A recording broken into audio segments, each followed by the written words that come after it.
Hello and welcome everyone. My name is Ahmed and I am a student of BS Economics and Finance. I am pleased to welcome you all on my presentation Behavior of Finance Understanding Investor Psychology. As this is a group presentation, I am thrilled to introduce my team members. First, we have Nawaz Ali, who will be covering emotions in decision making. Nawaz brings a wealth of knowledge and insights into emotions and decision making. Next, we have Mujibur Rahman, who will take you through market trends and hoarding behavior. Behavioral finance is a field of study that combines psychology and economics. To explore why people often make certain financial decisions, traditional finance theories assume that people are rational actors, always making decisions that maximize their utility. However, behavioral finance acknowledges that emotion biases and cognitive errors can lead to irrational and suboptimal decisions. In today's presentation, we will explore how these psychological factors influence financial behavior and how we can become more aware of them to improve. Next, we have importance of investor psychology. Investor psychology is crucial because it directly influences market behavior and asset prices, often leading to trends that deviate from fundamentals.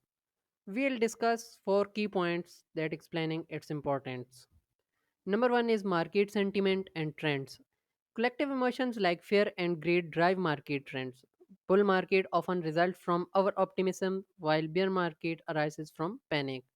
Positive sentiment can push prices beyond intrinsic values like bubbles, and negative sentiments can cause prices to fall below values like crashes.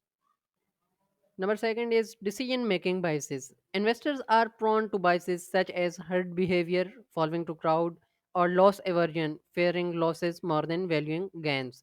These biases can lead to irrational decisions such as buying during peaks or selling in panic during downturns. The third is risk appetite and volatility. Investor sentiments affects how much risk people are willing to take. During periods of optimism, investors seek riskier assets, while pessimism leads them to safe investment, creating market volatility. The fourth one is role in long-term strategies. Experienced investors control their emotions and making rational decisions, leading to more consistent performances. Investor psychology therefore distinguishes between successful long term investors from those who react impulsively. Cognitive biases. A cognitive bias is an error in cognition that arises in a person's line of reasoning when making a decision is flawed by personal beliefs. Cognitive errors play a major role in behavioral finance theory. Number one is our confidence biases. Our confidence results from someone's false sense of their skill, talent, or self belief. It can be a dangerous bias and is very prolific in behavioral finance and capital market. The most common manifestation of our confidence include the illusion of control, timing optimism, and the desirability effect. The desirability effect is the belief that something will happen because you want it to. Number two is self serving bias. Self serving cognitive bias is the propensity to attribute positive outcomes to skill and negative outcomes to luck. In other words, we attribute the cause of something to whatever is in our own best interest. Many of us can recall times that we have done something and decided that if everything is going to plan, it's due to skill, and if things go to other way, then it's just bad luck. Herd mentality. Herd mentality is when investors blindly copy and follow what other famous investors are doing. When they do this, they are being influenced by emotions rather than by independent analysis. There are four main types: self deception, heuristic simplification, emotions, and social bias. And the number fourth is loss aversion. Loss aversion is a tendency for investors to fear losses and avoid them more than they focus on trying to make profit. Many investors would rather not lose $2,000 than earn $3,000. The more losses one experiences, the more loss averse they likely become. Thank you very much. Now Nawaz will take you through emotions and decision making. Over to you, Nawaz. Thank you, Ahmed. I want to talk about two emotions that greatly influence our investment decisions. Number one is fear, and number two is greed. These emotions can steer even experienced investors, of course, and often result in decisions that harm long term success. Let's start with fear. During market downturns, fear takes over. Investors panic, worried about losing more money, and they start selling off their investments. The negative news in the media and market volatility only make things worse, pushing people to sell at the worst possible times, locking in their losses. On the other hand, we have greed. This emotion drives people to chase trends, often leading them into risky investments just like in speculative bubbles. Fear of missing out makes investors jump in without considering the risks. As a result, they buy inflated prices and unfortunately end up suffering losses when the bubbles burst. Both fear and greed cause the same harmful cycle, buying high and selling low, which is the opposite of what we want for long term success. So, how do we avoid these emotional traps? The answer lies is discipline, staying focused on your goals, diversifying your portfolio, and keeping your eye on the long term picture are key strategies. Most importantly, learning to manage emotions is critical for making better investment decisions. So, by doing so, you will not only protect your wealth but also achieve sustainable growth over time. The next one is dot-com bubble. The dot-com bubble was a major event in financial history that shows how dangerous it can be to make risky investments in the stock market. It happened from the 1995 to 2000 and was marked by a lot of excitement about internet companies, leading to too much investing in these businesses. The excitement started with the launch of the World Wide Web in 1989, causing many tech startups to emerge throughout in the 1990s. During this time, the Nasdaq stock market jumped by a huge 582%, but this growth couldn't last. And by 2002, it had fallen by 75%. Many companies went out of business like Pets.com and Webvan, but some like Amazon managed to survive and grow. Several factors caused the dot-com bubble. First, companies were overvalued because investors got caught up in the excitement and ignored the actual financial health of the businesses. There was also a lot of money available from venture capitalists, which made it easier for tech startups to raise funds and push their values even higher.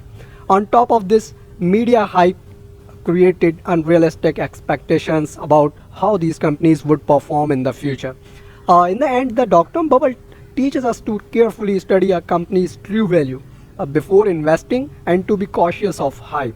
Learning from this event can help investors make smarter decisions and avoid similar mistakes in the future.